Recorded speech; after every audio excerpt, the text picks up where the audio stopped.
Hello everyone, and I hope you're having a wonderful day. Today, we'll discover why a simple cucumber harvest suddenly brings a new threat to Ngo Tue's home, and why strangers are already marking the land beneath Cham's newly finished bathroom. If you enjoy the story, don't forget to subscribe so you won't miss our next videos. The rain began before dawn, tapping softly against the repaired roof and sliding in silver threads down the glass doors.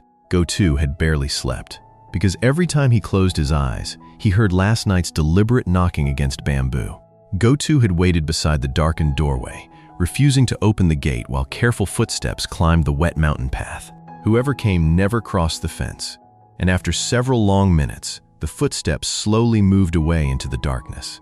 By morning, nothing remained except fresh tire marks near the lower bend where the narrow road disappeared behind wet trees. Before Cham woke, he lit the small stove and placed a pot of broth over the steady orange flame.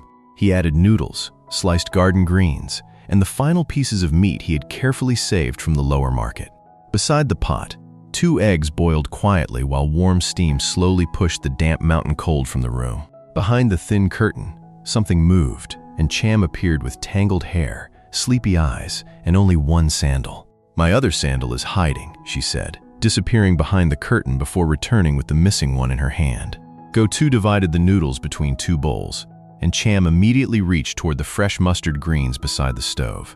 She studied both portions carefully, moved several pieces into his bowl, then moved one back when his portion looked larger. "Making it fair," Cham said, reminding him once again that partners always shared everything they had with each other. This time Ngo Tue did not argue, and simply pushed 1 boiled egg across the low wooden table toward Cham. Cham pushed half of it back, and they ate while rain continued tapping gently against the roof above them. She told Ngo Tue about a reading passage she had finally completed without stopping, even when one difficult word slowed her. After breakfast, he tied Cham's hair, checked her pencils, tightened 1 weak school bag strap, and placed bread inside for later. Before leaving, Cham stood beside the repaired glass doors and looked quietly toward the locked bamboo gate outside. "Did they come inside last night?" she asked, turning toward her father with the same careful expression he recognized. Ngo Tue remembered his promise to stop hiding truths that directly affected her safety, home, school, or place beside him. "No," he answered, and when Cham asked whether they tried, he explained that they had only come very close. Cham stared at the fence for several seconds, then reached for his hand and said the gate had worked. "It gave us time," Ngo Tue replied, looking at the bamboo rails they had carried and tied together themselves. At the school gate, Cham released his hand, walked 3 steps, then turned and asked whether he would return. Ngo Tue raised one hand and promised he would come, remaining there until she disappeared among teachers and other children. Only after Cham vanished inside did he turn toward the cucumber garden where heavy vines waited after several rainy days. Ngo Tue stepped carefully between the rows with his woven basket, selecting straight fruit and wiping away clinging red mud. The money could buy rice, animal feed, another notebook, or perhaps the stronger study lamp he had promised Cham. Ngo Tue reached beneath another vine near the lower edge of the garden, then suddenly stopped moving completely. A thin bamboo marker had been pushed into the wet soil beside the lower boundary where no marker belonged. A short piece of red plastic string had been tied around its top, bright against the dark earth. Ngo Tue stared downhill toward the finished bathroom, because the unfamiliar marker stood almost directly in line with that structure. For a moment, he considered throwing it away, then remembered how many important clues had first looked completely meaningless. Ngo Tue placed the marker beside his basket and returned to harvesting without allowing himself to build another theory yet. By late morning, the basket was heavy enough to cut against his shoulder as he walked toward the lower market. Ngo Tue spread the cucumbers across a low cloth, and customers began buying them faster than he expected that morning. One woman bought 4, a food stall owner took 6, and an elderly man carefully chose the smallest ones. Then a shadow stopped in front of the nearly empty cloth, and Ngo Tue looked up from the coins. A man in a plain shirt stood there, holding a small notebook, clearly interested in something other than cucumbers. He greeted Ngo Tue politely, opened the notebook, and asked whether he lived at the newly fenced hillside property. The man nodded and explained that a new complaint had been filed that morning concerning an unauthorized structure on disputed land. "Your daughter's new bathroom," the man said, and the remaining cucumbers suddenly felt heavier than the entire basket. The man explained that somebody had questioned whether the newly completed room crossed the lower boundary currently under dispute. It was not in order to remove anything yet, but the local office needed to inspect the property soon. Officials would photograph the current condition, measure the bathroom location, and compare everything with the newest submitted boundary statements. Ngo Tue asked who had filed the complaint, but the man closed the notebook slightly before giving another careful answer. Ngo Tue asked how soon they were coming, and the man answered that the visit would happen within several days. Then he added that Ngo Tue should not change, repair, remove, or rebuild anything before the inspection was completed. For 1 second, Ngo Tue almost laughed, because he had spent weeks building that small room entirely for Cham. He had carried cement uphill, broken stone, sold lemons, saved market money, and dug until mountain rock stopped him. Now somebody spoke about the bathroom as though it were suspicious evidence instead of a place giving his daughter privacy. Ngo Tue glanced at the cucumbers and asked whether the complaint had been filed before or after yesterday's document registration. "I only came to deliver the inspection information," the man answered before closing his notebook and walking away. The original Japan remittance records had entered the official register, and his objection to the forged signature had been recorded. Hugh had confessed that people connected to the disputed land had encouraged the custody battle to pressure him away. Before another full day had passed, somebody had opened a new attack against the bathroom built for Cham.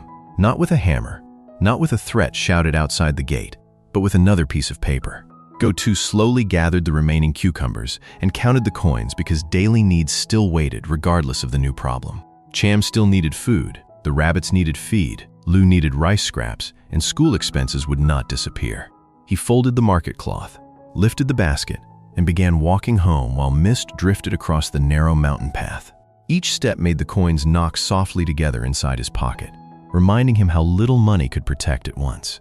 Ngo Tue forced himself to remember exactly what the official had said, instead of allowing fear to invent worse possibilities. Inspection, photographs, measurements, no removal order yet, and no confirmed decision that the bathroom crossed any legal boundary. But another thought followed him uphill and refused to disappear. The red marker inside his cucumber garden. Someone had placed that marker before the market conversation, meaning somebody already knew where the next argument would begin. When the bamboo gate appeared through the trees, Ngo Tue stopped outside and carefully examined the chain, latch, and lock. Everything remained exactly where he had left it, and nothing looked broken, scratched, forced, or recently opened. That no longer comforted him, because danger had repeatedly reached their home without ever needing to break the gate. Ngo Tue unlocked the entrance, stepped inside, secured the chain again, then walked directly toward Cham's finished bathroom.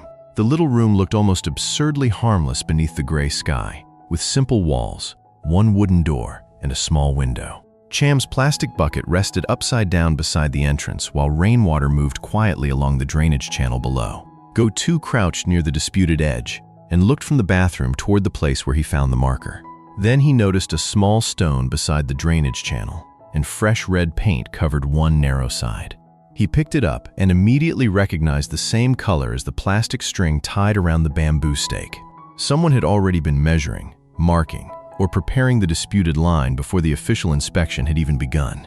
Ngo Tue carried both objects inside and placed them beside yesterday's stamped copies before checking the time. Cham would finish school soon, and whatever problem had arrived, he had already promised to meet her there. He washed his face, changed his damp shirt, locked the house carefully, and hurried downhill through the fading mist. Cham was waiting beneath the school roof when Ngo Tue arrived, and her shoulders relaxed the moment she saw him. "You came," she said, handing him the worn blue school bag, as though that exchange had become part of their promise. "I said I would," Ngo Tue answered, lifting the bag onto his shoulder before they started walking home together. Cham talked about reading practice and complained that one boy kept rushing the same sentence until the teacher stopped him. Ngo Tue listened, asking small questions at the right moments while trying not to let the inspection dominate everything. Then Cham suddenly asked whether the cucumbers had sold, and Ngo Tue shook the coins gently inside his pocket. "Almost all of them," he said, and Cham immediately brightened before asking about the stronger lamp for her desk. Ngo Tue hesitated only briefly, but Cham noticed and asked whether the money had already found another job. He looked at her and answered maybe, unwilling to hide something that could soon affect their home again. Cham nodded without complaint and said the money could do the other job first because her old lamp still worked. Ngo Tue stopped walking, because Cham had learned far too young to make every personal need sound less important. He touched the top of her head and promised they would still buy the lamp, even if it took longer. At home, Cham ran toward May, Dat, and Ngo, while Lu chased behind and nearly slipped beside the wet vegetables.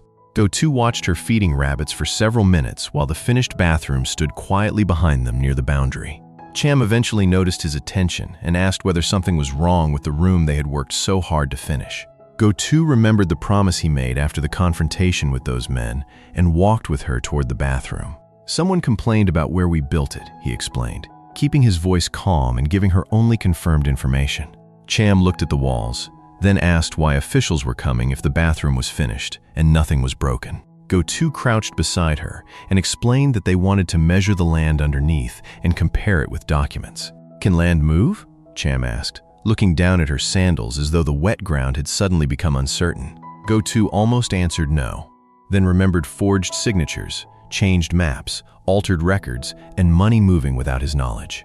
"Land doesn't move," he finally said, "but lines on paper can move when people change what those papers say."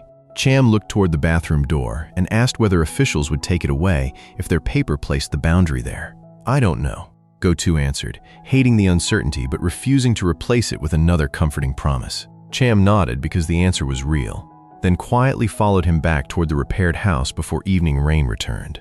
They cooked rice with mustard greens and one egg while Lu slept beneath the table and rabbits moved outside. Cham divided everything equally without mentioning the lamp again, and Ngo Tue noticed but chose not to argue. After dinner, Cham practiced reading while Ngo Tue arranged the red marker, painted stone, stamped copies, and inspection notice together. He did not want to create another theory from fear, because every unexplained detail could still have an ordinary reason. Perhaps the markers belonged to legitimate survey work, or perhaps someone had visited before the official inspection was formally announced. Then 3 slow knocks sounded against the bamboo gate, and Cham immediately stopped reading while Lu stood beneath the table.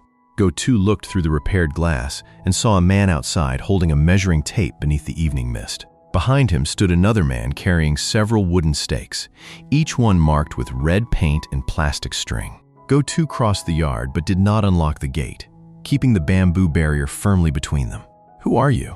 he asked, while the first man looked past him toward Cham's bathroom near the lower boundary. "We've come to mark the boundary before tomorrow's inspection," the man answered, speaking as though everything had already been arranged. Ngo Tue's hand tightened around the inside latch because the official had said the inspection would happen within several days. He repeated that information, and the man answered simply that the inspection had been moved forward to tomorrow. The words brought back the secret full moon meeting that had also been moved without proper notice or warning. Ngo Tue asked who had sent them, but neither man immediately answered or produced identification from the local office. Instead, the second man lifted one painted stake, and Ngo Tue recognized the red plastic tied around its top. It matched exactly the marker he had pulled from the cucumber garden before he ever reached the market that morning. Behind the repaired glass doors, Cham softly called, "Dad," without stepping outside into the wet evening yard. Ngo Tue kept his eyes on the men while the first one finally spoke in a lower, more deliberate voice. "If the measurement confirms the complaint, the bathroom may have to come down," he said through the locked gate. Ngo Tue stared at them as the pattern became clearer than another anonymous warning left beneath wet bamboo. Yesterday, they had wanted the original documents, but those records were now protected inside an official register beyond their reach. So today, somebody had chosen something else, something smaller, closer, and far more personal to Cham's daily life. They had chosen the room built from lemon money, cucumber money, broken stone, cement, pipes, and weeks of labor. They had chosen the place where Cham could finally close a real door and have privacy during cold mountain nights. Standing behind Ngo Tue, Cham now understood exactly what the newest problem was threatening to take from their home. Ngo Tue begins the day trying to restore normal life with Cham after another tense night at their hillside home. He cooks breakfast, takes Cham to school, then harvests cucumbers to earn money for food, animal feed, and her promised study lamp. In the garden, however, he discovers a red boundary marker pointing toward Cham's newly finished bathroom. At the market, an official informs him that a complaint has been filed claiming the bathroom may stand on disputed land. Returning home, Ngo Tue finds signs that someone has already been measuring the property before the official inspection. He later tells Cham the truth, refusing to give her false promises. That evening, 2 unfamiliar men arrive with measuring tools and red stakes, warning that if the complaint is confirmed, the bathroom Ngo Tue built for Cham may have to be removed.